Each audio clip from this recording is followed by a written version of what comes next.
The air in Le Bernardin was a carefully composed symphony of quiet success. It was the scent of money, old and new, mingling with the delicate aroma of saffron-infused broth and white truffle oil. It was the hushed clinking of Christofle silverware against Bernardod porcelain. A sound as refined and controlled as the low murmur of conversation that drifted between tables draped in heavy white linen. Here in the heart of Manhattan, every detail was a testament to a world of effortless perfection, a world where problems did not exist, or at least were never permitted to show their unseemly face. Which was why the scene unfolding at Table 7 was such a jarring dissonance. From his station near the service entrance, Andre Santos watched the disturbance grow. He was meant to be invisible, a shadow in a tailored black vest, his purpose to anticipate needs before they were spoken, to be a silent, efficient cog in the restaurant's flawless machinery. But his eyes, sharp and accustomed to observing the subtle shifts in the dining room's ecosystem, were fixed on the elderly woman with the silver hair and the panicked look in her pale blue eyes. She was German, Andre had noted upon her arrival. Her name was Frau Weber. He had caught the reservation notes earlier, a celebratory dinner for two. Now her celebration had curdled into something bordering on terror. Her voice, thin and reedy, trembled as she tried to communicate with Marcus Thorne, the restaurant's general manager. No. Fish, yes, but not the shell. The shellfish. It is giftig. Poison, she said. Her English fractured, her hands fluttering near her throat in a gesture of universal distress. For me, an allergy. Sehr schlecht. Marcus Thorne smiled a smile that was all polished teeth and no warmth. It was a smile designed to placate, to manage to smooth over any wrinkle in the seamless fabric of the evening. He stood over her, a monolith of bespoke tailoring and condescending patience, his posture radiating a barely concealed annoyance. "Madame," he said, his voice a low, placating baritone that carried an edge of steel. "I assure you our chef is world-renowned. We can prepare the Dover sole without any shellfish contamination. It is perfectly safe." He was not listening, he was handling. He saw not a person in genuine fear, but a problem to be dismissed. "Nine." Her voice rose, attracting glances from the neighboring tables. A blush crept up her wrinkled neck. "You do not understand. Not just the contamination, the sauce, the broth, even the pan. If it touches, I cannot breathe." Kane luffed. Thorne's smile tightened. This was escalating beyond a simple dietary preference.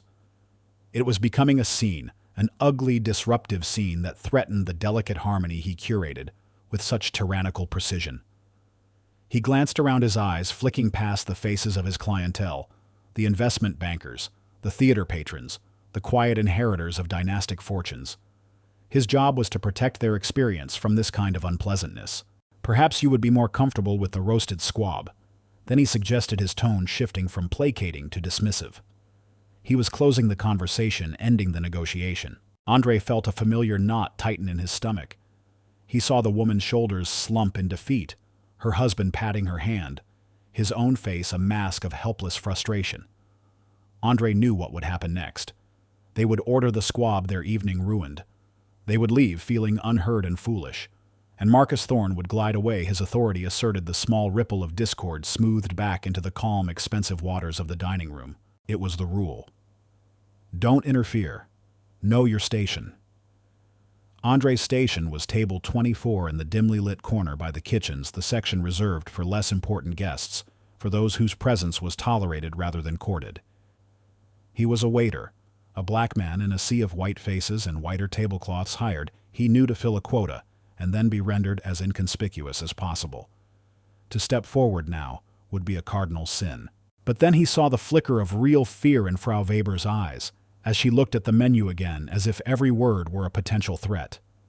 He thought of his mother, her breath catching in her chest the day a bee sting had nearly closed her throat. He remembered the terror of not being understood by the paramedics, the frantic feeling of helplessness. The decision was not a decision at all. It was an impulse, a human reaction that momentarily overrode years of disciplined self-effacement. He moved with the fluid grace of a seasoned waiter, his steps silent on the plush carpet. He appeared at the table as if summoned, a bottle of sparkling water in his hand as a pretext. He inclined his head slightly, his gaze directed respectfully at Frau Weber. And then in a voice that was calm, clear, and utterly unexpected, he spoke. Entschuldigen Sie, gnädige Frau, he said, his German accent flawless, refined, almost academic. Ich glaube, ich kann Ihnen helfen. Was genau ist die Sorge bei der Zubereitung? The effect was instantaneous. A profound silence fell over the table, so absolute it seemed to swallow the ambient noise of the entire restaurant. Frau Weber's head snapped up, her eyes wide with disbelief, then flooded with an almost tearful relief. Thorne froze, his manufactured smile dissolving into a slack-jawed gape. The woman's husband stared at Andre as if he had just performed a magic trick. Mein Gott, Frau Weber whispered, her hand flying to her chest. Sie sprechen Deutsch. Ja, natürlich, Andre replied smoothly. Please tell me exactly what you need. I will ensure the kitchen understands perfectly. And so she did. In a torrent of relieved German, she explained the severity of her anaphylactic allergy, the specific proteins she had to avoid, the dangers of cross-contamination, from shared utensils, cutting boards, even fryers. It was a complex and life-threatening condition, and Andre listened to every word, nodding, his expression one of serene competence. He then turned to a still-stunned Marcus Thorne. Sir, he said, switching back to crisp professional English. Frau Weber has a severe allergy to all crustaceans and mollusks, including any derivatives used in stocks or sauces. She is concerned that even cooking her fish in a pan that was previously used for shrimp could trigger a reaction. I would suggest the pan-seared branzino, but we must ensure it is prepared in a completely clean, isolated pan, with fresh olive oil, lemon, and herbs only. No butter, as some finishing butters contain shellfish traces. I will convey this to Chef Dubois myself to prevent any miscommunication. His explanation was a masterpiece of precision and diplomacy. He had not only solved the problem, but had also provided Thorne with a perfect face-saving script. But Thorne was not interested in solutions that did not originate from him. His shock had now morphed into a cold, simmering fury. The polite mask had shattered, and what lay beneath was ugly. From her discreet table in the corner, Catherine Vance watched the entire drama with the focused intensity of a predator. She had seen it all. The manager's preening arrogance, the guests' genuine fear, and now the waiter's astonishing intervention. Her pen, a simple but elegant Mont Blanc, had been poised over a leather-bound notebook. She hadn't come here for the food. She came to Le Bernardin to hunt, and the scent of blood was in the air. Not the blood of an animal, but the red ink of mismanagement, of inefficiency, of wasted potential. She watched as Thorne, his face a thunderous mask, grabbed Andre by the arm, his grip unnecessarily tight. He steered him away from the table toward the shadows of the service corridor. What the hell do you think you're doing? Santos. Thorne's voice was a venomous hiss, barely audible to the diners, but sharp as a razor to Andre. Your job is to carry plates and refill water glasses, not to play United Nations translator. Sir, the woman was in distress. You couldn't. I couldn't. What? Thorne cut him off, jabbing a finger into Andre's chest. You think I can't handle a simple customer request? You embarrassed me. You undermined my authority in front of the entire dining room. Andre stood his ground, his back straight, his gaze level. He could smell the expensive, cloying scent of Thorne's cologne, mixed with the sour tang of his anger. That was not my intention, sir. My intention was to ensure the safety of our guest. Oh, your intention, Thorne sneered, his lip curling. Let me tell you what your intention should be. It should be to remain invisible, to do the job you're paid for, which, in case you've forgotten, is at the back of the restaurant. You are not here to be a hero. You are here to serve. Do you understand me? The words hung in the air, thick and poisonous. They were about more than just this one incident. They were a reminder of the unspoken rules of the carefully maintained hierarchy that Thorne enforced with religious zeal. Andre's jaw tightened, a barely perceptible muscle flexing. He held Thorne's gaze for a long moment. A silent battle of wills fought in the dimly lit corridor. Then he let out a slow, controlled breath. Yes, sir. I understand. Good. Thorne released his arm, wiping his hand on his trousers as if he had touched something unclean. Now get back to your section, and if I see you anywhere near a VIP table again, we'll be having a much more permanent conversation about your future here. Thorne straightened his tie, pasted the manager's smile back onto his face, and glided back into the dining room. A portrait of serene authority once more. Andre remained in the shadows for a moment, the heat of the humiliation washing over him. He closed his eyes, his fists clenching and unclenching at his sides. He had done the right thing. He had potentially saved a woman's life, and his reward was a threat and a reminder of his own powerlessness. As he turned to head back toward the clatter of the kitchen, he caught a glimpse of the woman in the corner. Catherine Vance. Her eyes met his across the room. There was no pity in her expression, no sympathy. There was something else, something far more unsettling and intriguing, a look of sharp clinical assessment. It was as if she had not just seen a confrontation, but had weighed and measured every participant, every word, every gesture. She then looked down at her notebook and wrote a single decisive line. Asset identified. Andre felt a shiver run down his spine, a strange premonition that the quiet symphony of Le Bernardin was about to be shattered by a sound no one, least of all Marcus Thorne, could ever have anticipated. The transition from Le Bernardin to the rest of the world was always a violent sensory shock. One moment, Andre was breathing the filtered, temperature-controlled air of rarefied perfection. The next, he was stepping out of the service entrance into a grimy 6th Avenue alley, the humid summer night air, thick with the stench of garbage-hot asphalt and the exhaust fumes of a city that never slept. The delicate symphony of the dining room was replaced by the chaotic orchestra of Manhattan, the distant wail of a siren. The percussive blast of a truck's air breaks the relentless, roaring pulse of a million lives lived in close, desperate proximity. He loosened the bow tie that had felt like a polite noose for the past 8 hours and unbuttoned his collar. The starched white shirt, immaculate under the restaurant's golden light, now felt damp and clinging against his skin. He walked the few blocks to the subway, his body an automaton of fatigue, moving through the throngs of tourists and late-night office workers, a ghost slipping between worlds. The subway was a different kind of pressure chamber. Down here, the air was stale and heavy, a metallic tang of overheated machinery and human sweat. He found a space on the D train, squeezed between a woman with a sleeping child in her lap and a construction worker whose dusty boots were planted wide. Andre leaned his head against the vibrating window, the lights of the passing station strobing across his closed eyelids. He didn't see them. He saw Marcus Thorne's face, the sneer twisting his lips, the cold fury in his eyes. He heard the words again, a venomous echo in his mind. You are here to serve. His stop in the Bronx was a world away from the gleaming towers of Midtown. Here the buildings were shorter, the streets were wider, and the night was darker, punctuated by the orange glow of streetlights and the bright artificial cheer of bodega signs. His apartment building was a 6-story walk-up, its brick facade weary with age. The climb to the 5th floor was a familiar penance at the end of every shift, his legs aching with a deep, methodical burn. He turned the key as quietly as possible, the lock clicking softly in the silent apartment. The space was small, almost impossibly so, but it was anchored by a fastidious cleanliness. A single bookcase, overflowing with used paperbacks, stood against one wall. The titles were a map of his ambition, advanced German grammar texts, treatises on hotel management, worn copies of books on international finance and macroeconomics. They were his secret arsenal, his escape route. A dim light shone from the bedroom. He pushed the door open to find his mother, Dona Rosa, sitting up in bed, a worn shawl draped over her thin shoulders. A book lay open in her lap, but her eyes were closed, her breathing shallow and raspy. The ever-present oxygen concentrator hummed softly in the corner, a constant reminder of the fragility that governed their lives. "Mama," he whispered. Her eyes fluttered open, and a weak but genuine smile touched her lips. "Andre, you are home late."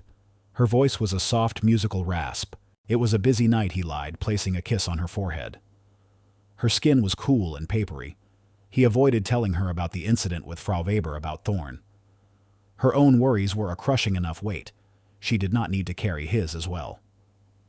"Did you take your medication?" Yes. Just resting my eyes." She looked at him, her gaze sharp despite her illness. She saw the exhaustion etched around his eyes, the tension in his shoulders that his straight posture couldn't quite hide. "He was hard on you again tonight, wasn't he, that Mr. Thorne?" Andre forced a smile. "The usual. Nothing I can't handle." He busied himself checking the levels on her oxygen machine, refilling her water glass. On the nightstand next to a bottle of pills was a small framed photo of his father, a man with a wide smile and kind eyes, gone 10 years now, leaving Andre as the man of a house that felt perpetually on the verge of sinking.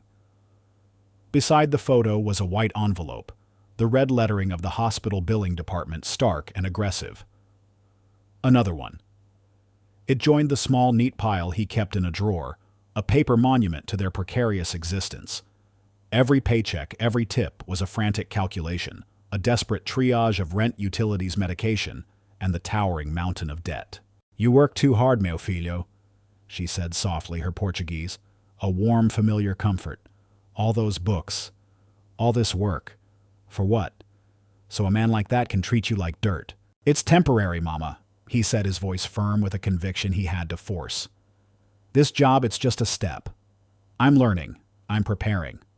One day I won't be on that side of the table." She reached out and squeezed his hand, her grip surprisingly strong. "I know. But be careful. Men with small souls cast long shadows when they are given a little power. Don't let his shadow fall on you." He stayed until her breathing evened out into the soft cadence of sleep, the hum of the machine a steady bass line to the quiet rhythm of the night. Then he retreated to the living room, which also served as his bedroom. He didn't eat. The rich aromas of Le Bernardin had long since killed his appetite. Instead, he sat at the small, wobbly desk, the city's ambient glow filtering through the window, and tried to lose himself in a chapter on supply chain logistics. But the words blurred. The anger and humiliation from the evening were a bitter acid in his throat. The following day, the atmosphere at the restaurant was thick with a new kind of tension. Andre felt it the moment he walked into the staff changing room. The usual pre-shift banter was muted. Colleagues who normally greeted him with a nod or a joke now busied themselves with their lockers, their eyes avoiding his. He was marked.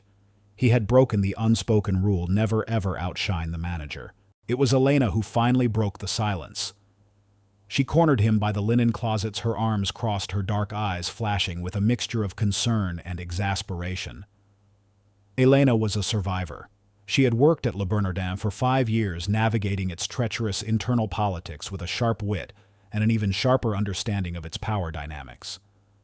She and Andre shared a bond forged in the trenches, a friendship built on shared eye rolls and hurried conversations in the heat of the kitchen. For a man who can speak 6 languages, she began, her voice a low, urgent whisper that was one of the dumbest things I've ever seen you do. She was having a medical emergency, Elena. She was having a communication problem, Elena corrected. And you solved it. That was the mistake. You made Thorne look incompetent and unnecessary. In this place, that's a declaration of war. So I should have just let her risk her life. You should have discreetly found a waiter who spoke German if there was one. You should have whispered the translation to Thorne and let him be the hero, she said, her pragmatism a cold splash of water. This isn't a university, Andre. This isn't a debate club where the smartest argument wins. This is a shark tank, and you just showed the biggest shark in here that you have blood in the water. He's not going to forget this. Her words proved prophetic. Thorne's retaliation was not swift and dramatic.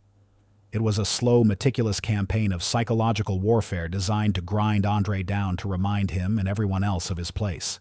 The first blow came during the morning briefing. Thorne announced a new standard for silverware polishing.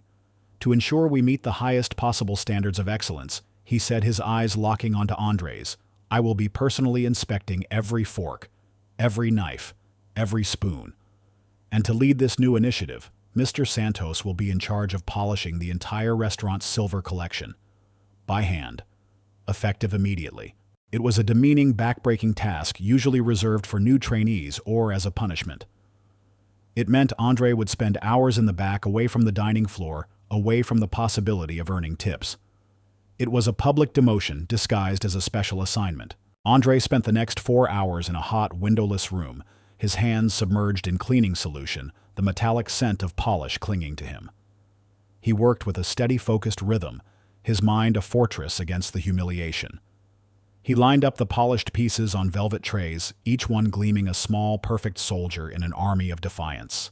When he finally emerged, his hands raw and aching, Thorne was waiting. The manager was overseeing the setup for a large private party. As Andre walked past Thorne with a look of feigned clumsiness, knocked a tray of meticulously prepared sauces from a prep stand. It crashed to the floor, splattering béarnaise and bordelaise across the pristine tiles mere inches from Andre's shoes. Oh, clumsy me, Thorne said, his voice laced with mock surprise. Santos, be a good chap and get that cleaned up, will you? On your hands and knees now. We need it spotless before the guests arrive. The other waiters froze, watching. It was a naked power play. To refuse would mean immediate dismissal. To obey was to accept the ultimate humiliation. Andre looked at the mess on the floor, then at Thorne's triumphant smirk. For a fleeting second, a hot white rage surged through him. He imagined grabbing the man by his lapels, of speaking his mind in any of the 6 languages he knew. But then he saw his mother's face, heard the hum of the oxygen machine. He knelt. With a sponge and bucket, he began to clean the floor, the rich sauces smelling of wine and herbs, a mockery of the luxury world he served. He could feel the eyes of his colleagues on him, a mixture of pity and fear. He could hear Thorne's soft chuckle as he walked away. He scrubbed the floor until the tiles shone his own reflection, looking back at him, a stranger in a waiter's uniform. That night, he climbed the 5 flights of stairs, every muscle screaming in protest. He checked on his mother, who was already asleep. He sat at his desk, the pile of bills on the corner seeming to mock him. He was exhausted, his spirit scraped raw. But he didn't go to sleep. From beneath a loose floorboard under his bed, he retrieved a small black leather-bound notebook and a pen. It was his one secret, his one defense. He opened it to a fresh page. The pages before it were filled with his neat, precise script, a catalogue of slights and injustices. He smoothed the page and began to write. August 14th. 10 to 15 a.m. publicly assigned to Polish all-restaurant silver. Task lasted 4 hours 10 minutes. No tips earned. 2:30 p.m. Thorne intentionally spilled a tray of sauces. Ordered me to clean it on hands and knees. Witnesses Elena Rosales, David Chen, approximately 4 other service staff. Verbal comment on your hands and knees now. He wrote with a cold, methodical clarity, his exhaustion replaced by a focused resolve. This was not a diary of his pain. It was a ledger. Each entry was a debt. He did not know when or how he would collect, but he knew that silence had a weight and he would not carry it alone forever. The scratching of the pen on the page was the only sound in the quiet apartment, a tiny, persistent rebellion against the crushing weight of it all. Catherine Vance operated from a penthouse apartment in Tribeca that was less a home and more a command center. The space was a study in controlled minimalism, polished concrete floors, walls of glass offering a panoramic, almost godlike view of the city, and furniture so sparse and angular it seemed designed to discourage comfort. There were no photographs, no sentimental trinkets. The only art was a single massive abstract canvas of black and gray slashes, a piece that spoke of conflict and brutal efficiency. It was a perfect reflection of its owner. She sat at a glass desk, the city lights a glittering carpet at her feet. In front of her was a tablet displaying a secure encrypted file. The project title was Stark Project Caviar. It was her code name for the hostile takeover of Le Bernardin. To the world, Catherine was a corporate strategist, a consultant who helped powerful firms optimize their portfolios. But this was a polite fiction. In reality, Catherine was a hunter. Her employer, the notoriously aggressive private equity firm Blackwood Capital, didn't invest in healthy companies. They acquired undervalued, distressed, or poorly managed assets, stripped them down to their most profitable components, and sold them for parts. Catherine's specialty was identifying the rot before anyone else could smell it. Her specific expertise was in what the firm clinically referred to as management liabilities. She was an expert in finding the human weakness, the fatal flaw in leadership that was dragging a potentially lucrative enterprise into the ground. Marcus Thorne was, in her professional opinion, a textbook liability. She scrolled through the first report from her investigator, a man known to her only as Orion. The information had been gathered with breathtaking speed and discretion. The report on Thorne was thick with red flags.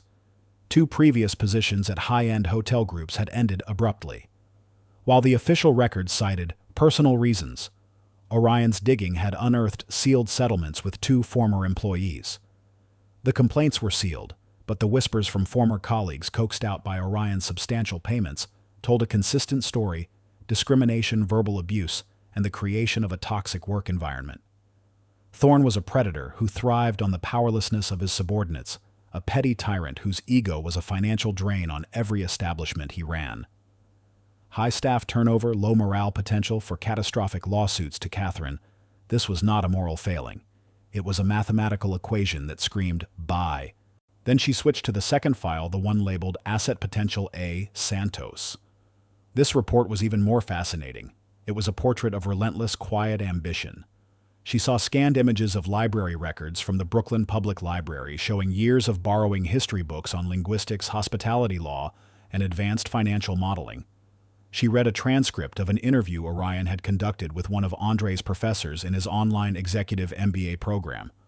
The professor described a student of singular brilliance and discipline, whose analytical essays on market trends were sharper than those of most full-time executives. Orion had even traced freelance translation work Andre had done on weekends to make ends meet invoices for translating technical manuals from German to English and corporate marketing materials from Japanese.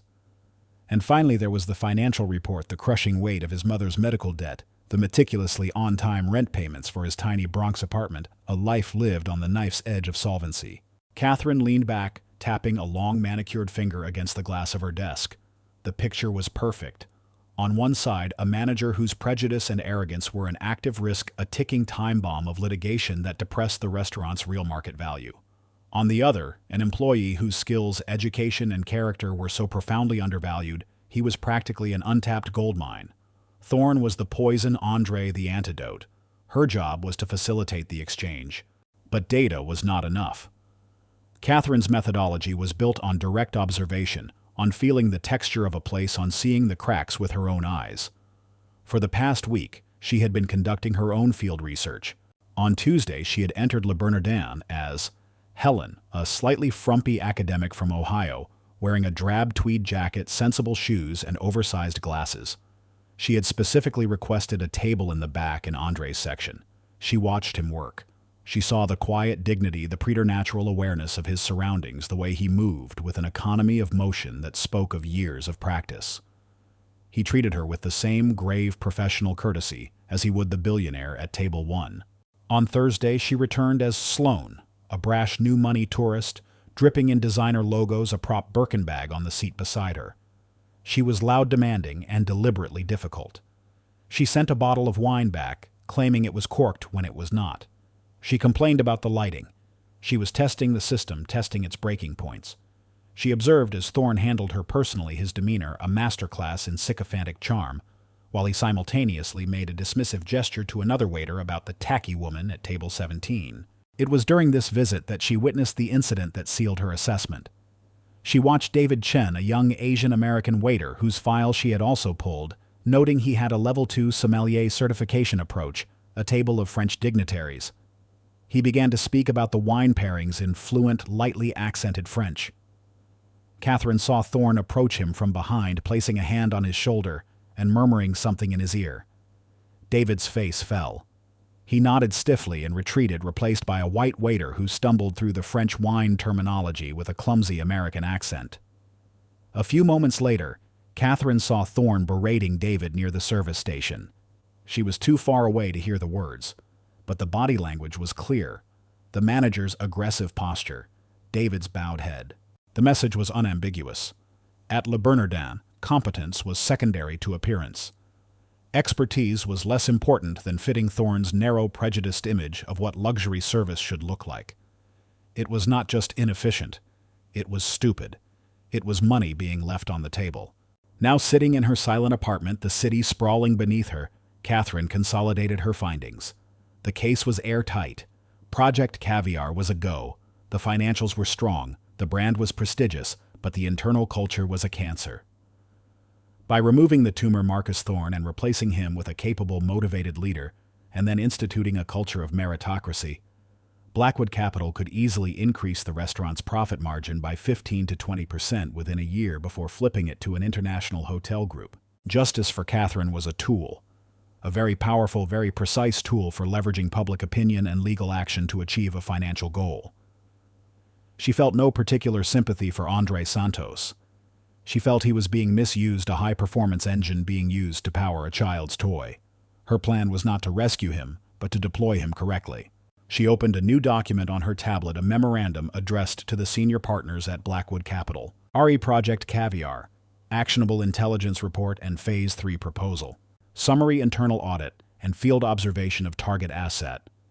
Le Bernardin confirms significant management liability. Current General Manager Marcus Thorne engages in a pattern of discriminatory practices that actively suppress human capital performance and expose the business to severe legal and reputational risk. Key findings. Systemic discrimination management actively sidelines highly qualified multilingual non-white staff in favor of less qualified Caucasian employees, directly impacting service quality for a diverse international clientele. Identified undervalued asset. Andres Santos, a current back-of-house waiter, possesses qualifications. MBA candidate fluency in 6 languages. Advanced hospitality training far exceeding his role. He represents an immediate cost-effective replacement for the current liability.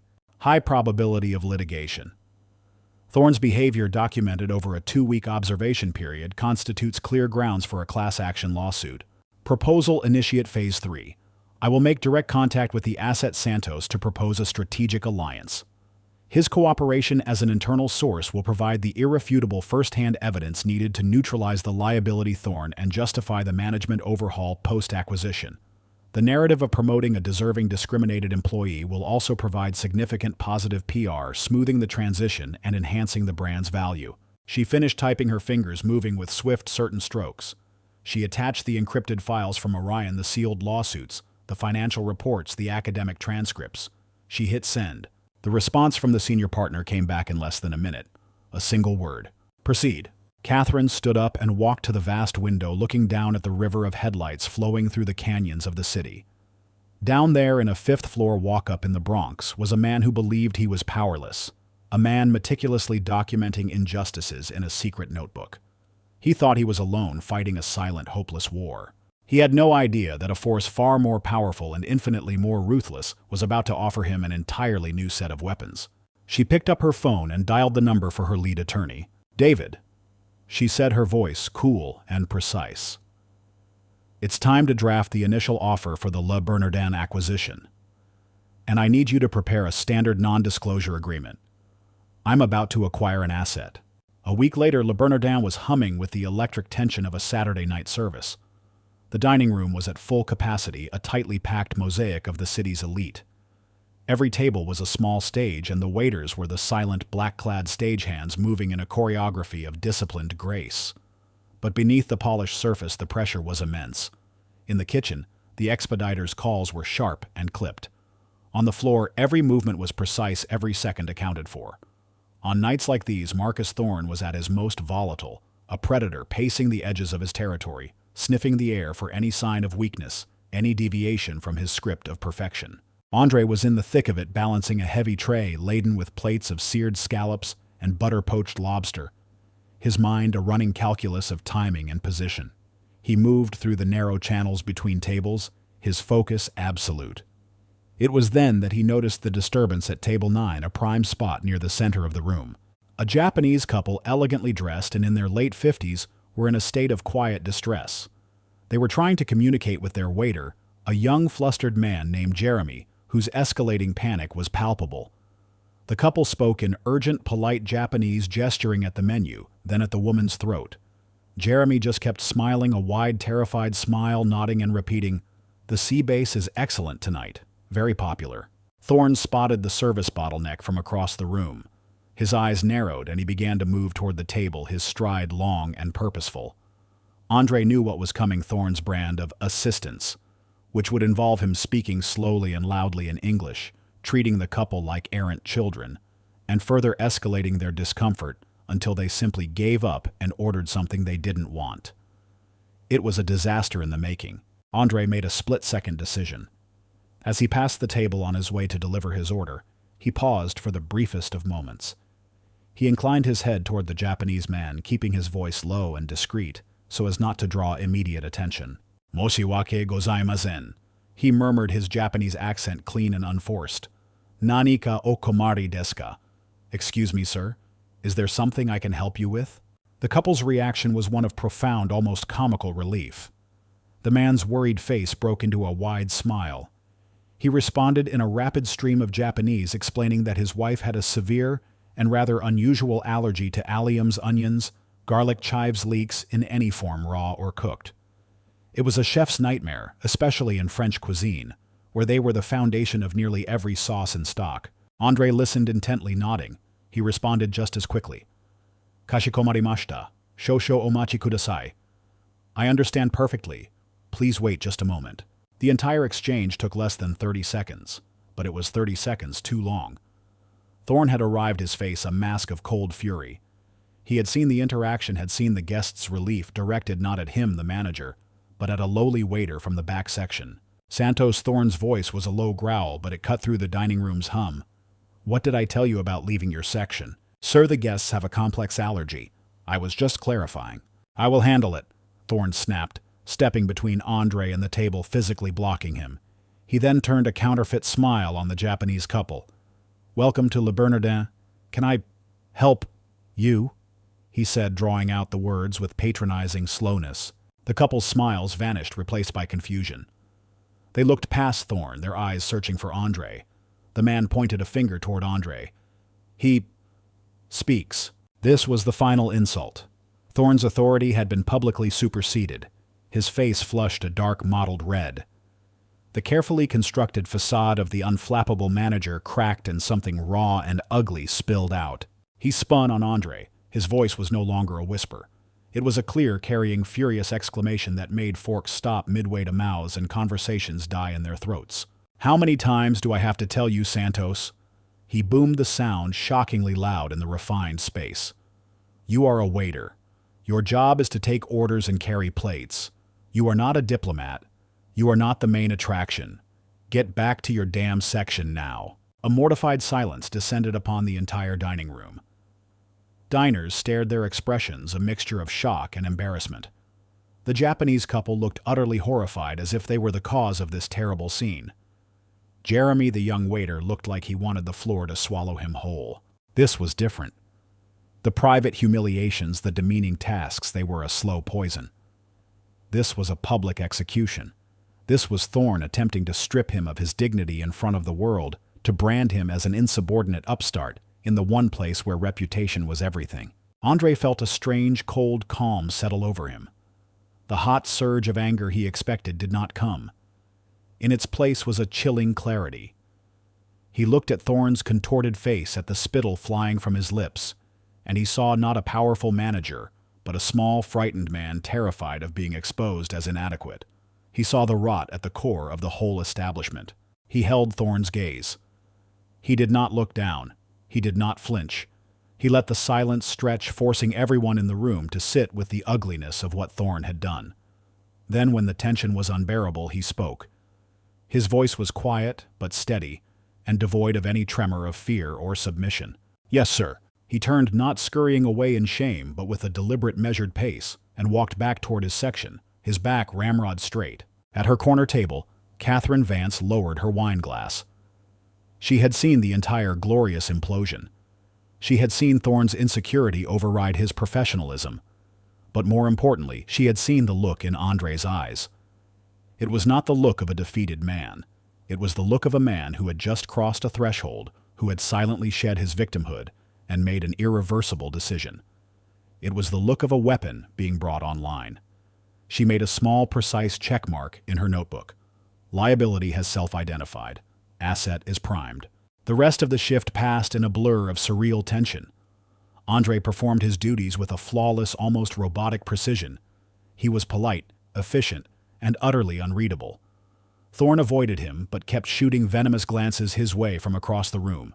When his shift finally ended, Andre felt a bone-deep weariness that had little to do with physical fatigue. He changed out of his uniform, the desire for the quiet solitude of his apartment, a desperate ache. He bypassed his usual route instead, ducking into a small 24-hour coffee shop a few blocks from the restaurant. It was an anonymous place with cracked linoleum floors and the bitter smell of burnt coffee a world away from Le Bernardin. He just needed a moment to breathe, to let the cold calm inside him settle into a plan. He sat in a worn vinyl booth, a cup of black coffee steaming in front of him, when a shadow fell over his table. "Mr. Santos." He looked up. It was the woman from the corner table, the observer. Up close, her eyes were even more intense, a pale, piercing gray that seemed to see right through him. She was dressed in a simple dark pantsuit that probably cost more than his monthly rent. "May I join you?" she asked, though it wasn't really a question. She slid into the booth opposite him before he could answer. "I don't think we've been introduced," Andre said, his voice wary. "Catherine Vance," she said, her voice as crisp as a new banknote. And no, we haven't. But I've been observing you. And I've been observing your manager. I saw what happened tonight. And last week with the German woman. Andre's guard went up. I'm sorry I don't discuss my place of work. Of course you don't, she said with a faint knowing smile. That would be unprofessional. And you are nothing if not a professional, Mr. Santos. That is precisely why I am here. She leaned forward slightly, her intensity creating a small private bubble around their table. Let's dispense with the pleasantries. I am a strategist for a private equity firm. We specialize in acquiring undervalued assets, and Le Bernardin under its current management is a profoundly undervalued asset. Andre stared at her, his mind racing to process the information. Private equity. Acquisition. Marcus Thorne is not a manager. Catherine continued, her voice a low clinical statement of fact. He is a liability. His behavior is a lawsuit waiting to happen. His prejudices are costing the restaurant money in lost clientele and suppressed staff potential. He is, to put it in terms you might appreciate from your MBA coursework, a significant drain on human capital. Andre's composure finally cracked. How do you know about my coursework? It's my business to know, she said, waving the question away as if it were an irrelevant fly. I'm not here to offer you sympathy, Mr. Santos. I am here to make a business proposition. I am offering you a strategic alliance. She let the words hang in the air, her gaze unwavering. My firm has the capital and the legal firepower to acquire that restaurant. But hostile takeovers are messy and expensive. They are made infinitely cleaner and more efficient with intelligence from the inside. Irrefutable proof of managerial incompetence, of legal and ethical violations. The kind of proof that would force a board of directors to sell at a favorable price rather than face a public scandal. Andre felt his heart begin to pound, a slow, heavy drumbeat against his ribs. He was beginning to understand. You provide that proof, Catherine stated, her voice dropping to a conspiratorial whisper. You become my inside source. You help me dismantle Thorne's position from within. In return, when my firm takes control, the liability will be removed, and the primary asset, that would be you, Mr. Santos, will be put in his place with a salary and a title that reflect your actual value, not his perception of it. She slid a slim gray business card across the sticky table. It bore only her name, a phone number, and the discreet logo of Blackwood Capital. I am not offering you a handout, she said, her eyes boring into his. I am offering you a weapon. The question is, after what happened tonight, are you finally ready to use it? The card lay between them, a small rectangle of cardboard that represented a choice of dizzying, terrifying magnitude. He could go home, write in his notebook, and continue to endure. Or he could make a deal with this cold, calculating woman, a deal that felt like a pact with the devil, but one that offered the one thing he had begun to believe was impossible, a chance to fight back. The business card lay on the scarred formica tabletop, a stark gray island in a sea of spilled sugar and coffee rings. Catherine Vance, Blackwood Capital. The letters were embossed, the stock heavy and cool to the touch. It felt like an artifact from another universe, a universe of power and consequence that had just crashed into Andre's small, quiet world. His mind, usually a disciplined bastion of logic and analysis, was a maelstrom of suspicion and disbelief. This was too clean, too perfect. It felt like a trap. A woman of this stature did not simply appear in a rundown coffee shop to offer a disgruntled waiter the keys to the kingdom. Life in his experience was a far more brutal and arbitrary affair. Blackwood Capital. Andre set his voice level despite the frantic pounding in his chest. He pushed the card back toward her with one finger. I've read about your firm. You don't restructure companies. You gut them. You're vultures who pick the bones clean. Catherine's lips curved into a smile that was both appreciative and utterly devoid of warmth. A cynical but not entirely inaccurate assessment. We are not a charity. We are a profit-driven enterprise, which should be the first thing that convinces you I am serious. Or it should convince me this is a setup, Andre countered, his eyes narrowing. Thorne wants me fired. What's to stop me from believing he hired you to orchestrate some elaborate entrapment scheme? Get me to say something, do something that gives him the excuse he needs. An intelligent question, she conceded, her gaze unwavering. Consider the economics. A fabricated scheme involving a partner from a firm like mine would cost a significant amount of money. Marcus Thorne is a mid-level manager, not a CEO.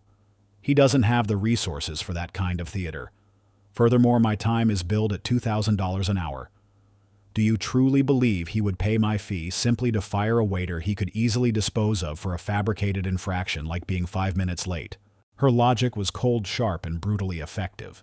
It cut through his paranoia, appealing to the part of his mind that understood systems and numbers. So what is it you really want?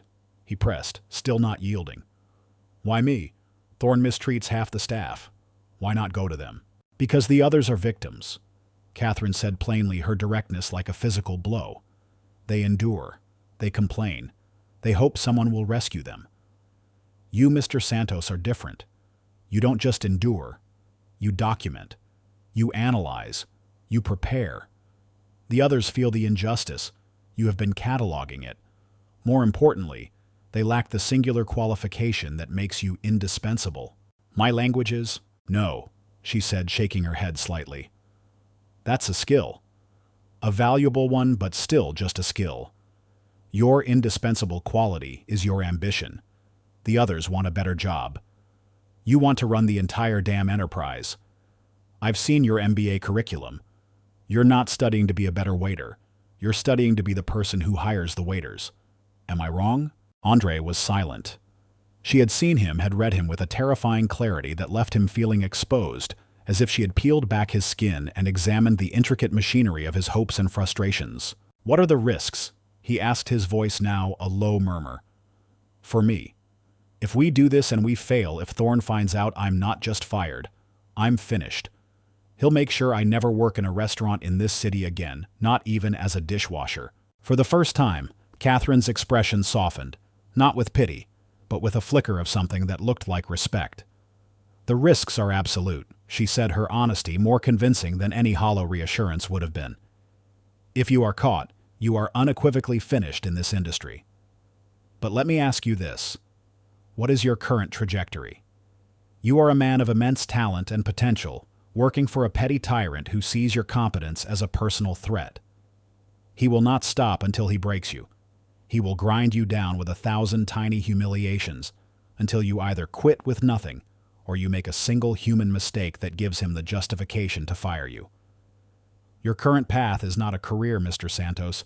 It is a slow, methodical execution. She leaned in, her voice dropping lower. I am not offering you a safe path. There isn't one. I am offering you a different kind of risk. A calculated one. A single high-stakes gamble instead of a slow, certain demise. The choice is whether you want to die by 1,000 cuts or risk it all on one decisive battle. He looked down at his hands resting on the table. He saw the calluses from years of manual labor, the faint red irritation from the silver polish. He thought of his mother, of the humming oxygen machine, of the stack of red-lettered envelopes in his drawer. Catherine was right. His current path was unsustainable. Hope was a luxury he could no longer afford, but perhaps calculated risk was not. He met her gaze, the decision solidifying in his mind. What do you need me to do? A look of quiet satisfaction crossed Catherine's face. The negotiation was over.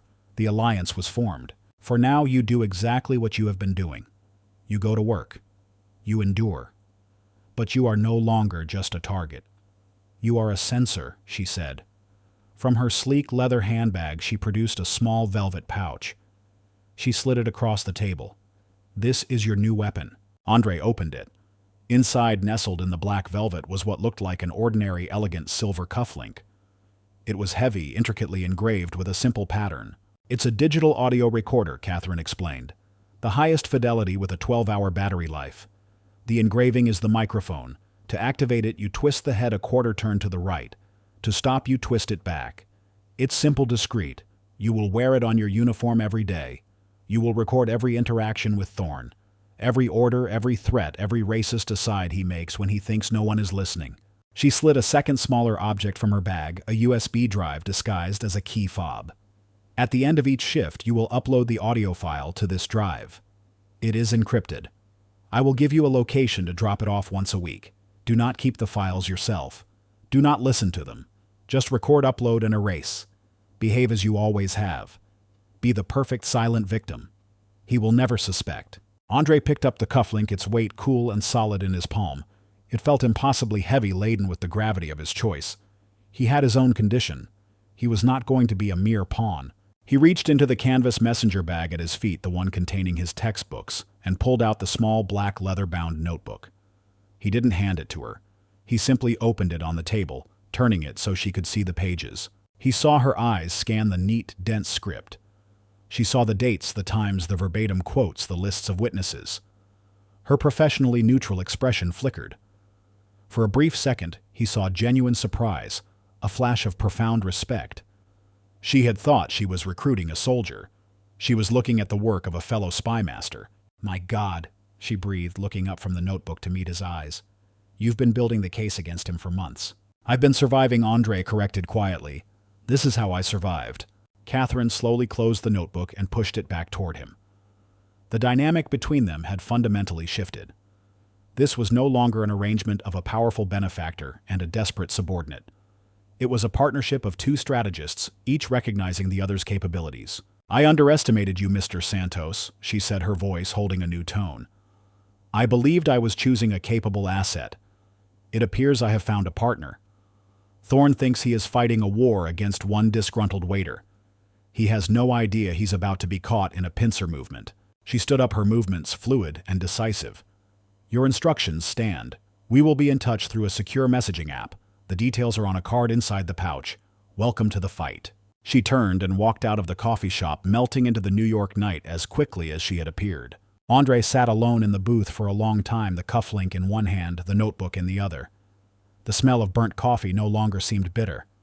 The cracked linoleum floor seemed less dingy. The world outside the window, once a landscape of endless grinding struggle, now looked different. It looked like a battlefield. He finally stood, leaving a few dollars on the table for the coffee. As he walked out into the cool night air, he slipped the velvet pouch into his pocket. The fear was still there, a cold knot in his stomach, but it was now mingled with a strange and unfamiliar sensation, a dangerous, thrilling, and utterly intoxicating surge of hope. He was no longer just a victim waiting for the next blow to fall. He was an agent. He was a combatant. And the war had begun. The cufflink felt like a burning coal on his wrist. The next morning, as Andre fastened the small silver device to his starched white shirt, his fingers trembled slightly. It looked innocuous, just another detail of a uniform designed for anonymity. But to him it was a foreign object, a piece of a world he didn't belong to, humming with a silent, dangerous power. Walking into Le Bernardin that day was different. The familiar building no longer felt just like a workplace. It felt like a theater of espionage. He was no longer just a waiter. He was an operative, and every corner held a potential threat, every conversation a potential trap. His hyper-awareness was exhausting. He could feel the slight weight of the cufflink with every gesture, every time he poured a glass of wine or set down a plate. When Marcus Thorne entered the dining room for the pre-shift briefing, Andre's heart hammered against his ribs. He had to act normal. He had to be the same downtrodden, silently enduring employee he had been the day before. Thorne, for his part, seemed to be enjoying his victory. He carried himself with a renewed swagger, the public humiliation of Andre having clearly inflated his ego. He spent the briefing making passive-aggressive remarks, his eyes constantly flicking toward Andre. "A reminder to everyone," Thorne said, his voice oozing condescension. "Your job descriptions are not suggestions. They are rules. We have specialists for every role in this restaurant. Waiters wait. Sommeliers pour. Managers manage. When everyone stays in their lane, the machine runs smoothly. It's when little cogs get ambitious that things start to break down." The other staff members stared intently at their shoes. Andre kept his expression neutral, his posture perfectly still, but his right hand, hidden behind his back, gave the cufflink a quarter turn. The silent recording began. The first test came an hour into service. Thorne cornered him in the wine cellar, a cool, cavernous space lined with sleeping bottles of priceless vintages. The air was thick with the scent of damp earth and old cork. Santos Thorne began, his voice low and menacing now that they were away from the public eye. "I saw you talking to the guests at table 4. What were you talking about?" "They asked about the vintage of the Sancerre, sir. I told them it was a 2022 and that it was an excellent year for the Loire Valley." "You are not a sommelier," Thorne hissed, stepping closer, his body blocking the narrow exit. "David is the sommelier. When a guest has a question about wine, you fetch David. Is that so difficult to understand? Or do you think because you can pronounce a few fancy French words you're suddenly an expert?" He leaned in, his voice dropping to a conspiratorial, poisonous whisper. I know your type.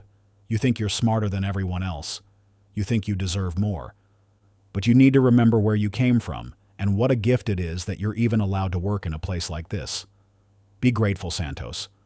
Grateful people keep their jobs.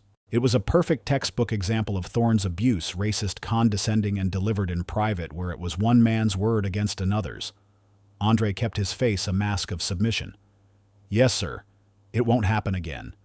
But inside, a cold thrill ran through him. I have you, he thought. The whispering walls finally have a voice. Later that afternoon, a second unexpected opportunity presented itself. Andre was restocking the service station near the back office when he heard Thorne on the phone, his voice tight with irritation. The recorder, still active on his cuff, picked up the conversation with startling clarity. Listen to me. Frank Thorne was saying, his voice sharp. The price of the heirloom tomatoes is the price, but my delivery surcharge is not negotiable. No, it is not on the official invoice. Think of it as a logistical facilitation fee. A 10% fee paid in cash ensures that your produce continues to be featured as our market special and doesn't end up rotting in your warehouse. Do we have an understanding? Andre's blood ran cold. It was exactly as Catherine had suspected.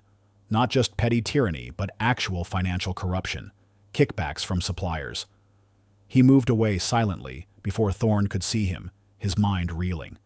This changed the game. This was no longer just a labor dispute. It was potentially criminal. The final piece of evidence from that first day came at the end of the night, when the staff gathered to have their tips calculated. Thorne called them together with an announcement. Due to a recent increase in glassware and china breakage, he said, avoiding everyone's eyes, we will be instituting a new house policy. A 5% breakage and loss fee will be deducted from the tip pool at the end of every night to cover replacement costs. A wave of angry, helpless murmurs swept through the staff. It was a blatant, illegal wage theft. They all knew the breakage rates hadn't changed.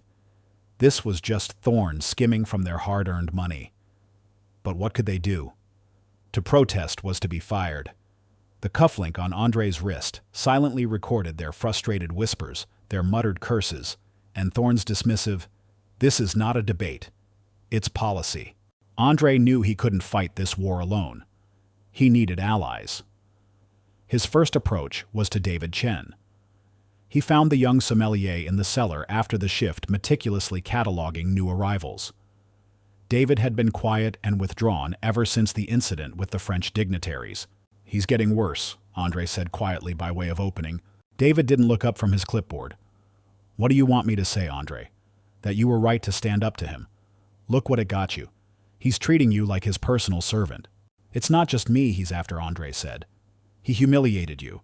And I know for a fact he said things about Isabella's accent and Carmen's heritage. We can't just keep taking it. And what's the alternative? David shot back, his voice tight with frustration. We file a complaint and get blacklisted. I have student loans, Andre. A family. I can't afford your brand of martyrdom. Andre hesitated, choosing his words carefully. He couldn't reveal Catherine. What if there was a way to hold him accountable? A way to make sure what he's doing comes to light. Safely. David finally looked at him, his eyes full of fear and a flicker of desperate hope. What are you talking about? Just keep a record, Andre urged. Like I do. Write down everything, every time he pulls you off a table, every comment he makes. Dates times witnesses, just in case. Can you do that for me, for us? David thought for a long moment, then gave a single, almost imperceptible nod. It was a start. His conversation with Elena was more difficult. She found him during a break, her sharp eyes scanning his face. You've changed, she said, not as a question, but as a statement. You're still quiet, but you're watching. You're not just enduring anymore. What's going on, Andre? He knew he couldn't lie to her, not completely. I have support, he said vaguely. Someone powerful who is interested in Thorne's management style. Elena's reaction was not relief, but sharp, cynical suspicion. Someone powerful, Andre, be smart. Powerful people don't help people like us out of the goodness of their hearts. What's their angle? Who is this person? And what do they get out of this when Thorne is gone and you're left in the wreckage? It's complicated. It's always complicated when rich people are involved, she retorted. I'm telling you, be careful. You're playing with fire, and I don't want to see you get burned." Despite her warning, she softened slightly. "But I'm with you. I'll be your eyes and ears. I'll tell you who he's talking to, who he's targeting. But if this goes south, you never tell anyone I was involved." "Deal." "Deal." Andre agreed, grateful for her pragmatic, clear-eyed loyalty. With his small, fragile coalition in place, the atmosphere in the restaurant began to curdle. Thorne, while not consciously aware of the conspiracy against him, could feel the shift. The fear he once commanded was now tinged with something else, a quiet, watchful defiance. He grew erratic, his temper flaring at the slightest provocation. He made scheduling errors, berated the kitchen staff for imagined slights, and paced the dining room like a caged animal. His paranoia was a poison seeping into the walls, and with every outburst, every mistake, he was feeding the silent silver cufflink on Andre's wrist. At the end of the week, Andre made his first drop. The location was a locker in a 24-hour gym in Queens, a place of loud music and the anonymous sweat of strangers. Following Catherine's instructions, he placed the encrypted USB key in a small envelope, tucked it into the locker, and spun the combination lock. He didn't wait around. As he walked out into the cool night, the sense of release was immense. He had shed a week's worth of secrets, of toxicity, of quiet rebellion. The walls of Le Bernardin were whispering, and now, for the first time, someone with the power to tear them down was listening. The boardroom at Blackwood Capital was a sterile, high-altitude chamber of glass and steel, 40 floors above the grimy reality of the city. Here, fortunes were made and companies were dismantled with the silent, bloodless efficiency of a computer algorithm. Catherine Vance stood before a holographic display presenting the final pieces of her strategy for Project Caviar. Around the vast marble table sat the firm's senior partners and a team of ruthless corporate lawyers. "The audio evidence is conclusive," David, her lead attorney, was saying, his voice resonating with professional satisfaction. He gestured to a series of waveform graphs on the screen. "We have over 40 hours of recordings. We've isolated 12 separate instances that constitute clear violations of federal and state labor laws regarding racial discrimination and verbal harassment. We have another 6 instances of illegal wage garnishing," and this he paused for dramatic effect, playing a short, crystal-clear clip of Thorne's phone call. "With the produce supplier is a direct solicitation of a kickback. This isn't just a lawsuit, Catherine. It's a corporate execution." One of the senior partners, a formidable man named Mr. Blackwood himself, steepled his fingers. "A messy public execution. Is that wise? Why not use this as leverage for a quiet acquisition?" forced the board's hand behind closed doors. Catherine met his gaze without blinking. "Because a quiet deal allows the board to save face. It allows them to position Thorne as a single bad apple and pretend the institutional culture isn't rotten. That gives them leverage to negotiate a higher price. It leaves them with a semblance of control." She gestured to the screen, which now showed a series of financial projections. A public scandal, however, creates a PR crisis of such magnitude that the brand itself becomes toxic.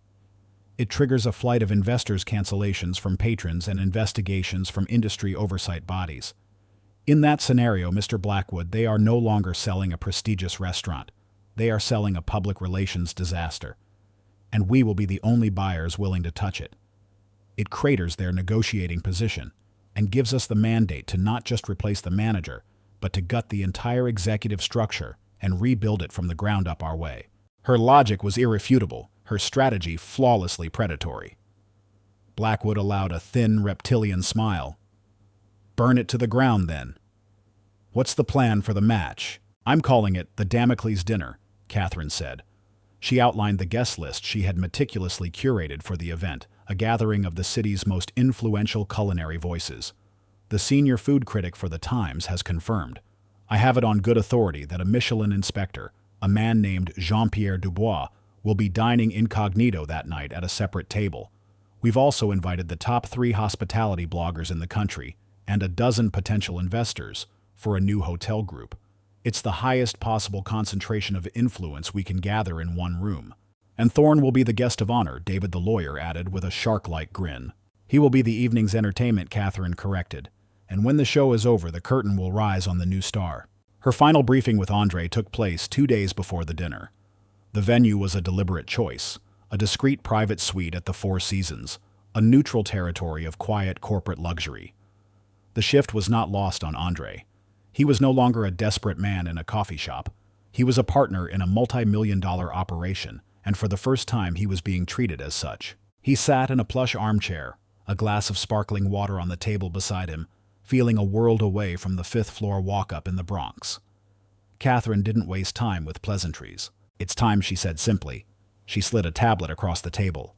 "I want you to hear something." She pressed play.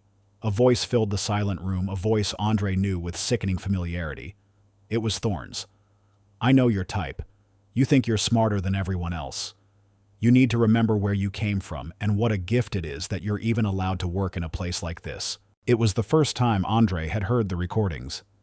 Hearing the words spoken back to him, stripped of the context of the damp wine cellar of his own fear and humiliation, was a profoundly jarring experience. The venom was so pure, so undeniable. It was not the voice of a manager. It was the voice of a bigot. A cold resolve harder than steel settled deep in his gut. Any lingering doubts, any whispers of his conscience about the morality of what they were about to do, vanished. "He will try to humiliate you one last time on Saturday," Catherine said, her voice pulling him from his thoughts. "The guest list will make him nervous and insecure. He will want absolute control. He will banish you to the kitchen or some other back-of-house duty to keep you out of sight. My prediction is he will say something like, 'I want my best team on the floor tonight.' You will not argue. You will accept the post without complaint." She walked over to a diagram of the restaurant's floor plan displayed on a large screen. The private dining room has its own integrated sound system, but it patches through the main control panel, which is located in a small alcove here near the kitchen entrance. A member of my tech team, a man named Leo, will be there posing as a freelance audio technician brought in for the event. He will have a direct feed from my phone. When the main course is served, I will send him the audio file. He will patch it through the main speakers. She turned to face him, her eyes intense. "The moment the audio begins, you will move from the kitchen to that alcove. Leo will let you in. When the recordings end, the room will be in chaos. That is when I will make my announcement. And then, Andre, I will introduce you. You will walk out of that alcove and into that dining room. You will not look like a victim seeking revenge. You will look like a leader ready to take command. You will be calm. You will be professional. You will be the future of Le Bernardin." Andre swallowed, his throat suddenly dry. It was an audacious, terrifying plan. And what should I say? You will say what you believe. You will tell them what the restaurant can become under leadership that values dignity and talent over prejudice. You will speak from your expertise, from your education. You will, in short, be yourself. It will be more than enough. The night before the dinner, Andre couldn't sleep. He sat in the quiet of his apartment, the hum of his mother's oxygen machine, a steady presence in the next room. He looked at the cufflink now sitting on his desk, its purpose almost served. He thought of the years of quiet study, of the endless shifts, of the constant grinding pressure. He had always believed that his hard work and preparation would one day be his salvation, that merit would eventually be recognized. But Catherine Vance had taught him a brutal, vital lesson. Merit was meaningless without power. Tomorrow he wasn't just fighting for a promotion. He was fighting for the right to have his merit count at all. He stood and walked to his mother's bedside. She was sleeping, her face relaxed and peaceful in the dim light. He felt a surge of protective love so fierce it almost took his breath away. This was why he was doing it. For her. For the quiet dignity she had instilled in him, the dignity that Thorne had tried so hard to strip away. He was not just tearing Thorne down. He was building a future where his mother could finally rest without the shadow of another medical bill looming over her. The evening of the Damocles dinner arrived. The air in Le Bernardin was electric. The presence of so many high-profile guests had the entire staff on high alert. Thorne was a whirlwind of motion and nervous energy, preening for the critics, barking orders at the staff, his face gleaming with a fine sheen of sweat under the lights. Just as Catherine had predicted, Thorne sought Andre out an hour before service began. He pulled him aside, his expression one of grave importance. "Santos," he said, straightening his already perfect tie. "Tonight is a big night. A very big night. I need my absolute best, most experienced front-of-house team on the floor. The A-team. So tonight you'll be on kitchen expediting duty. You'll be the liaison between the chefs and the runners. It's a crucial role, he added, a pathetic attempt to make the demotion sound important. Stay sharp. Andre looked his manager in the eye. He felt no anger, no humiliation. All he felt was a profound final sense of pity for the small blind man standing before him, a man so consumed by his own prejudices that he could not see the guillotine blade already beginning its descent. Yes, sir, Andre said, his voice a model of calm deference.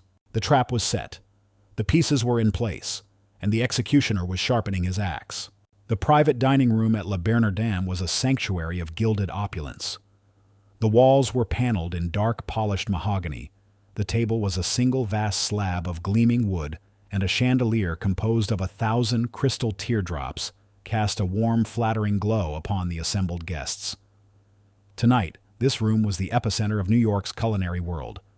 The Times critic, a man whose quiet pronouncements could make or break a restaurant, was seated at the head of the table. Bloggers, their faces illuminated by the soft glow of their phones, surreptitiously documented every course. And the investors, men and women who thought in terms of profit margins and brand potential, ate and drank with a discerning, analytical air. At the center of it all was Marcus Thorne holding court. He was incandescent with self-importance, gliding from guest to guest, his laughter a little too loud, his gestures a little too grand. He refilled the critic's wine glass himself, speaking of terroir and tasting notes, with the borrowed confidence of a man who had memorized a script. He was not a manager tonight. He was a king presiding over his domain, soaking in the admiration he felt was his birthright.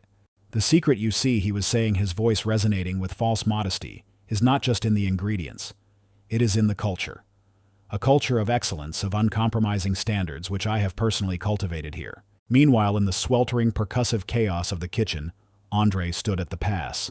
He was the calm eye of the storm, a vital link between the fiery artistry of the chefs and the elegant ballet of the dining room.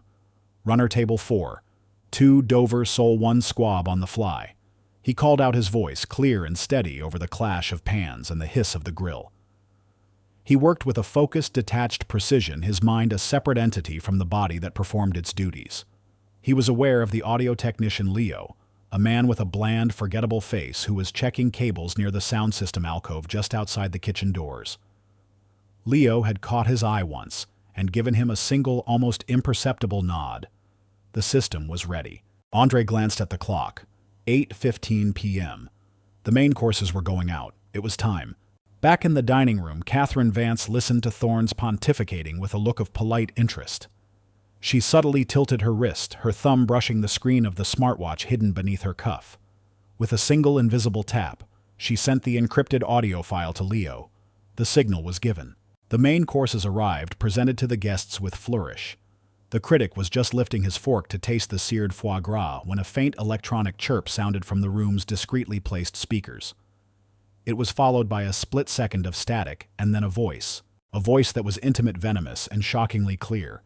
Thorne's voice. I know your type. You think you're smarter than everyone else. You think you deserve more. But you need to remember where you came from and what a gift it is that you're even allowed to work in a place like this. Be grateful, Santos. Grateful people keep their jobs. A collective intake of breath swept around the table. Forks froze in midair. All eyes snapped toward Marcus Thorne. His face, which had been flushed with wine and self-congratulation, went slack with confusion. He let out a short, nervous laugh. Apologies, everyone. A technical glitch, it seems. But then the voice came again, his voice laced with dismissive contempt. A 5% breakage and loss fee will be deducted from the tip pool at the end of every night. This was followed by the angry, mutinous whispers of the staff, a ghostly chorus of the unheard. The investors exchanged sharp, uneasy glances. This was not a personal slight. This was a discussion of illegal wage theft. The mood in the room began to curdle. Thorne was no longer confused. A dawning, sickening horror was spreading across his features. He scrambled to his feet, his chair scraping loudly against the floor. "Turn that off," he barked, looking wildly around for the source of the sound. "Someone turn that off now." But the final recording began to play the most damning of all. It was his phone call with the supplier, the words echoing with the cold, hard clarity of a courtroom confession. Think of it as a logistical facilitation fee. A 10% fee paid in cash ensures that your produce continues to be featured. Do we have an understanding? Dead silence. The only sound in the gilded room was the faint hum of the air conditioning. The Times critic had placed his fork and knife down on his plate with a soft final click. He wasn't eating. He was observing. The Michelin inspector stared at Thorne, his face a mask of cold European disgust. This was not just a lack of excellence. This was a catastrophic failure of integrity. Thorne's face had drained of all color. He looked like a man who had been shot. He opened his mouth, but no sound came out. The king had been stripped naked in front of his entire court. His power, his reputation, the entire edifice of his career had been annihilated in the space of 90 seconds. He finally found his voice a desperate, strangled rasp. This is a fabrication. A setup. Those recordings are fake. That was when Catherine Vance stood up. She moved with a slow, deliberate grace, her presence commanding the absolute attention of everyone in the room. They are not fake, Marcus, she said, her voice calm and cutting. She held up her phone. They were recorded over the past 3 weeks by a source within your own staff, and they have already been authenticated by my legal team. Every word is yours. She let that sink in before delivering the final devastating blow. My name is Catherine Vance. I am a senior partner at Blackwood Capital. For the past month, my firm has been in final negotiations to acquire a controlling interest in this restaurant. I am pleased to announce that those negotiations were concluded this afternoon. She paused, her eyes locking with Thorne's, offering no mercy. As the new majority owner, my first official act is to inform you that your employment is terminated, effective immediately. The gasps around the room were audible. Thorne staggered back as if he had been physically struck. Terminated. You can't, I have a contract. The board has been made aware of the liability you represent. Catherine said, her voice as cold as ice. They were quite eager to divest themselves of the problem. Your contract, as you know, contains a clause regarding termination for gross misconduct. I believe soliciting kickbacks and fostering a hostile work environment qualify. Thorne, now completely unhinged, spun to face the guests, his arms outstretched in a gesture of desperate appeal. This is an attack, a corporate raid. She is trying to destroy this institution. But he found no allies. He saw only the cold, condemning eyes of his peers. The critic was already discreetly packing his notebook away. The investors were looking at Catherine with a new, profound respect. They were not witnessing a tragedy. They were witnessing a masterclass in corporate power. Your reputation, Marcus, was the only thing you had. Catherine said, her voice dropping to a near whisper that was somehow more chilling than a shout. And as of tonight, you no longer have one. As if on cue, 2 large, impassive men in dark suits entered the room from a side door. They had been waiting, hired by Catherine, for this exact moment. They moved to flank Thorne, their presence a silent, immovable statement. Thorne looked from the security guards to Catherine to the horrified faces of the guests, his mind finally grasping the sheer terrifying totality of his ruin.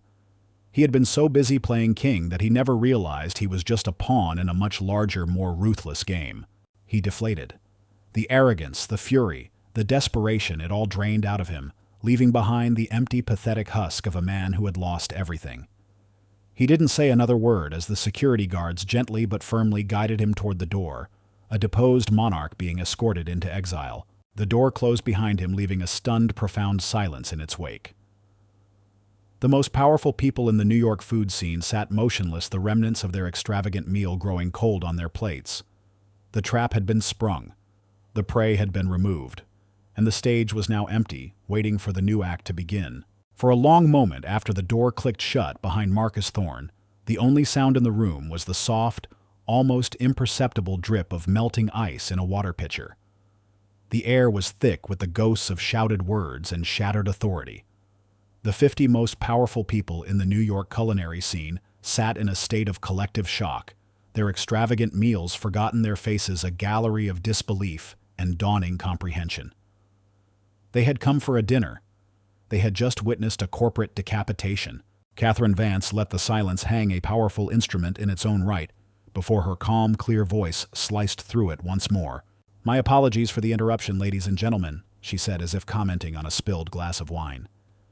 An institution is not its walls or its name, but its people. And the true value of Le Bernardin, its most vital asset, has been overlooked for far too long. She turned her gaze toward the small, unassuming door of the sound system alcove. Allow me to introduce you to the future of this establishment. Your new general manager, Mr. Andre Santos. The door opened and Andre stepped out into the brilliant, unforgiving light of the dining room. He was still wearing his waiter's uniform, the simple black vest, the white shirt, the now unnecessary cufflink gleaming on his wrist. The visual was a powerful statement in itself. He was not an executive in a suit descending from on high. He was one of them, a man who understood the mechanics of this world from the ground up. He did not look triumphant or vengeful. He looked composed. His posture straight, his eyes holding a quiet, authoritative gravity. He walked to the head of the table, to the spot where Thorne had stood just minutes before, and surveyed the room. He took a deep, steadying breath. "Good evening." He began, his voice not loud but carrying a natural resonance that commanded attention. "I understand these are unusual circumstances. My name is Andre Santos, and I want to thank Ms. Vance for her faith in me." He looked directly at the stunned faces of the critics and investors. For too long, the reputation of this restaurant has been a contradiction. A place known for culinary excellence, but sustained by a culture that did not reflect that excellence. That ends tonight. His tone was not that of a waiter, but of a CEO addressing his board. "My vision for the new Le Bernardin is simple. It will be a place where respect and excellence are the same word, where the quality of our service is matched by the quality of our integrity. It will be a truly international establishment, a place where every guest from every corner of the world feels seen and understood, and where every member of our team is judged only by their character and their talent, not by their origin or the accent with which they speak." He paused, and then his gaze shifted, moving from one guest to another, his delivery becoming personal, direct. To the Japanese couple who were watching him with wide, astonished eyes, he gave a slight bow. "Okeyanga no ogoshi o kokoro yori omachi shite orimasu. We look forward to welcoming you back." To the French dignitaries he smiled. "Nous sommes honorés de votre présence. We are honored by your presence." And to the table where Frau Weber had sat weeks before, as if speaking to her ghost, he said softly in German, "Exzellenz ist unsere einzige Sprache." Excellence is our only language. The effect was magnetic. It wasn't a cheap parlor trick. It was a profound demonstration of a globally minded competence that Thorne, with all his bluster, could never have hoped to achieve. The Times critic picked his pen back up and began to write furiously. One of the investors leaned over to Catherine and whispered, "Where did you find him?" Catherine simply smiled. "I invest in undervalued assets." After the last of the shell-shocked guests had departed, leaving behind a flurry of whispered promises to return, Andre had to face his second and far more difficult audience, the staff. They were gathered in the main dining room, a silent, nervous crowd, their faces a mixture of shock, fear, and a dawning, uncertain hope. David Chen looked at Andre with something bordering on hero worship. Other staff who had been loyal to Thorne looked at him with open resentment. It was Elena who stepped forward. Her arms crossed, her expression a mask of hard-edged skepticism. The congratulations he might have expected were absent. "So what now, boss?" She said the word boss, laced with a cynical, challenging bite. "Parade's over. Do we all get a promotion and a key to the executive washroom?" Andre met her challenge head-on. He did not pull rank. He did not get defensive. He looked at her and at the rest of the staff and spoke with a quiet, weary honesty. "What now, Elena, is the hard part," he said. "What now is we find out just how badly the man who was here before me broke this restaurant. We figure out which suppliers are legitimate and which were paying him off. We look at the books he cooked. We fix the schedules he used to punish people. We have to save this place from the mess he left behind." He looked directly at her, his gaze unwavering. "I can't do that alone. I'm going to need the best people this restaurant has, people who know it better than I do. That includes you, if you're up for it." He had deftly reframed the situation not as a personal victory but as a shared crisis. He had not demanded her loyalty. He had appealed to her professionalism. He saw the hard lines of her face soften almost imperceptibly. She gave a single, sharp nod. It was enough. The next 48 hours were a blur. Andre barely slept. He moved into Thorne's old office, a space that still seemed to hold the faint, cloying scent of the former manager's cologne. It felt alien, like wearing another man's shoes. But he didn't have time to feel uncomfortable. The reality of his new position was a tidal wave of problems. The books were a disaster, a labyrinth of fudge numbers and hidden expenses. The staff payroll showed inexplicable discrepancies. He spent hours on the phone with terrified suppliers, some angry, some relieved, sorting out the legitimate contracts from Thorne's extortion schemes.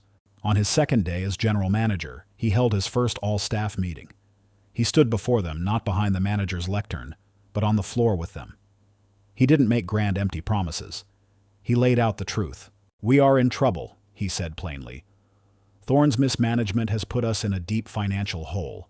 Some of you were his friends, and you might be angry that I'm here.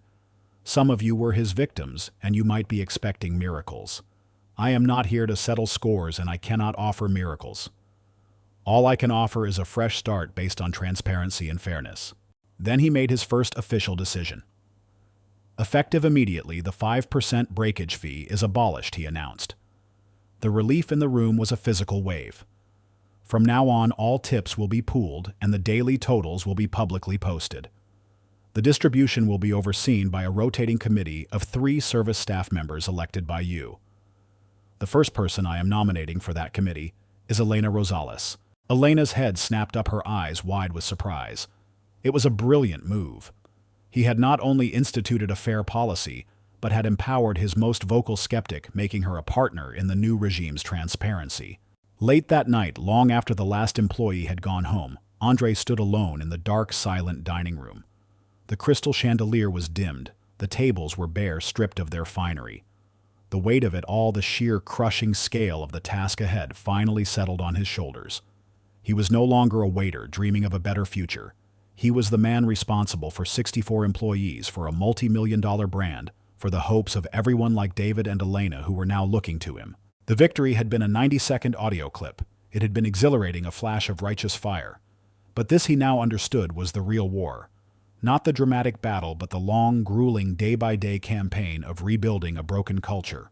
One person, one decision, one act of integrity at a time. The room was empty, but he had never felt less alone. 6 months later, the air in Le Bernardin was different.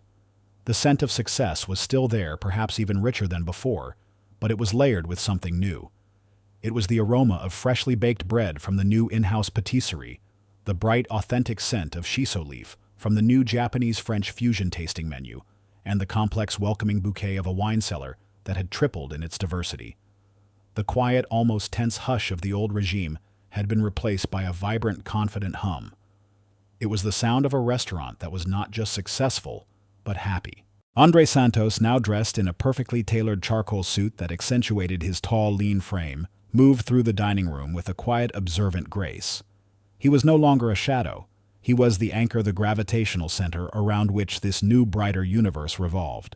He paused near the wine station where David Chen, now the head sommelier, was captivating a table of guests with a description of a small batch sake. David's posture was confident, his voice alive with a passion that Thorne had tried so hard to extinguish. He saw Andre and gave a small, respectful nod, a gesture of shared victory and camaraderie. Andre nodded back, a silent acknowledgement of how far they had both come. His eyes scanned the floor, landing on Elena. She was the dining room captain, now directing the flow of service with the sharp, intuitive precision of a battlefield commander. She caught his gaze from across the room and raised an eyebrow, a non-verbal question. "Everything okay?" He gave her a subtle thumbs up. She responded with a curt, efficient nod, and turned her attention back to a young waiter correcting his posture with a firm but not unkind word. Theirs had become a relationship of deep professional respect, forged in the fires of the restaurant's rebirth. His new Le Bernardin was a meritocracy. Talent, regardless of its origin, was celebrated. Isabella, the Italian waitress once shamed for her accent, now curated their entire selection of Italian wines. Carmen, a veteran waitress Thorne had always overlooked, was now in charge of staff training, her maternal warmth and years of experience proving to be an invaluable asset. The staff was a vibrant tapestry of faces and accents from around the world, and the guests reflected that same diversity. The restaurant had never been more popular or more profitable.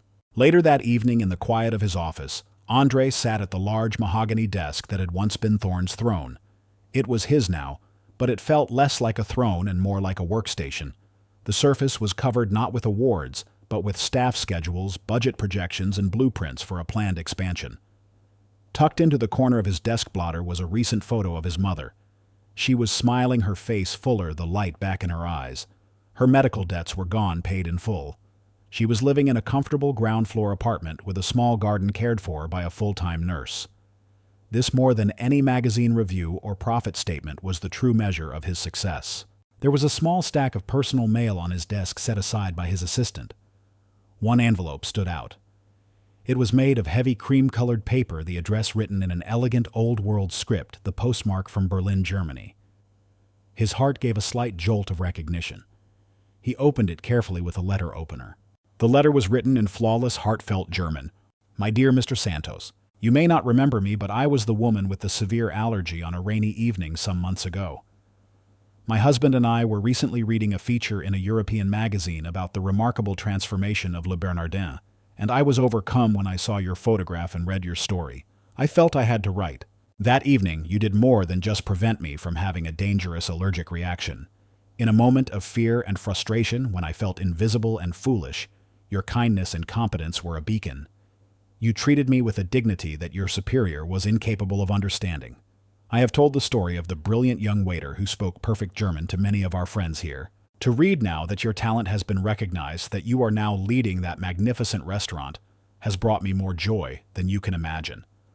It is a reminder that in a world that can often feel cold and unjust, courage and integrity do sometimes win the day. Your parents must be immensely proud of the man you have become. With deepest gratitude and warmest wishes, Helga Weber." Andre folded the letter and held it in his hands for a long moment, the heavy paper a tangible link back to the moment that had started it all.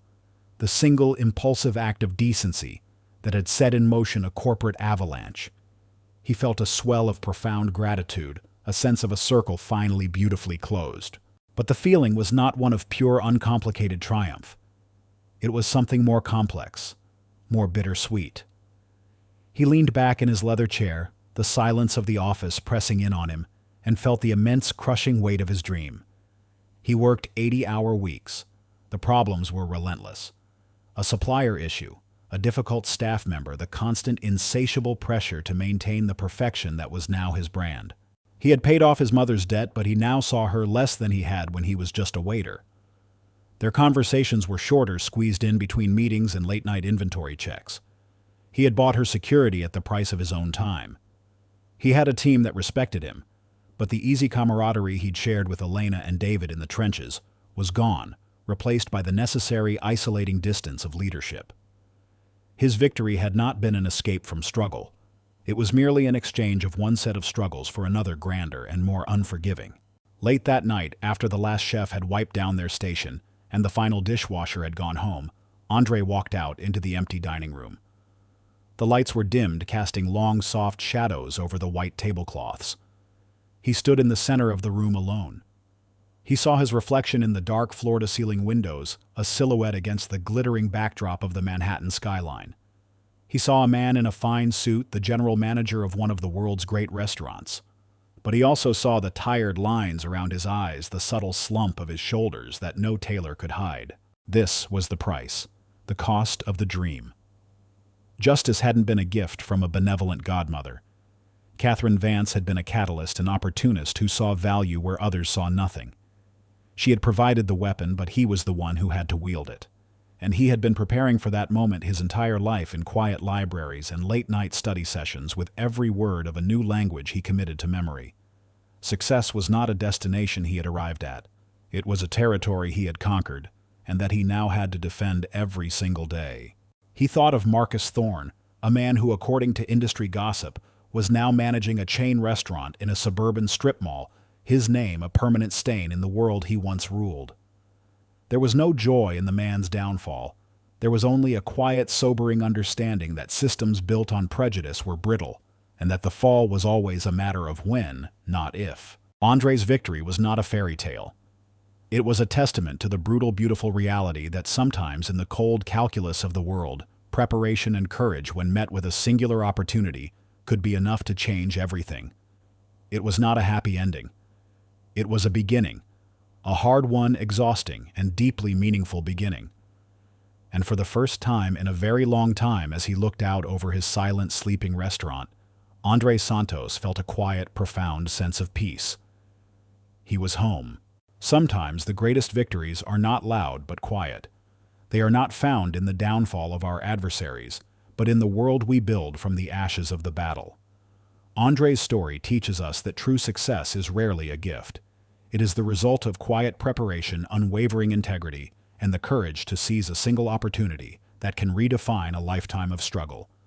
It reminds us that our true value is not determined by the position others assign to us, but by the character we build in the shadows, waiting for our moment to step into the light. Thank you for joining us on this journey.